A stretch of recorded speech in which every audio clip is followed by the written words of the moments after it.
د زیباګل هغه ویډیو چې په سوشل میډیا باندې نن سبا ډېر زیاته وایرل شوې ده او خلک وایي چې دغه زیباګل ده او غلط او نازیبا حرکات یې کړي دي. آیا دغه رښتیا زیباګل ده او کنه؟ دا ټول معلومات به تاسو ته په دې ویډیو کې درکول کیږي او تاسو سره به هغه ویډیو هم شریکوم، نو ځکه همدلته موږ سره پاتې شئ چې تاسو د ټولو معلوماتو نه په خپله خبر شئ. قدرمنو، زیباګل چې یوه پښتنه جینۍ ده او په ټیک ټاک باندې میلیونونه په تعداد کې فالوورز لري او اوس په سوشل میډیا د هغې د یو ویډیو باره کې ډېرې خبرې کیږي چې خلک وایي دغه بېهوده ویډیو د زیباګل ده.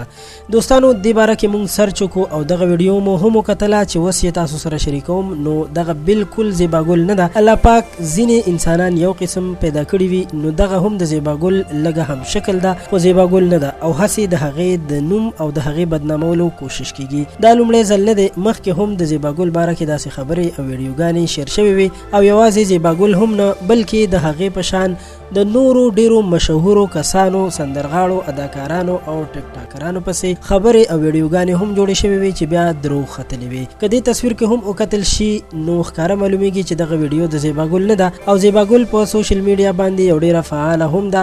هر وخت په ټیک ټاک باندې ویډیوګانې هم اپلوډ کوي. هیڅکله یې داسې کار نه دی کړی. نو هر څوک چې داسې دروغ شیر کوي چې زیباګل داسې کار کړی یا هغسې کړي، نو دا هسې تهمت او بهتان دی او د دې نه ځانونه په کلکه ساتل پکار دي. د زیباګل باره کې دا ویډیو او خبر تر همدې ځایه زموږ چینل پښتو پوسټ در سره سبسکرایب کړئ. ډیره مننه.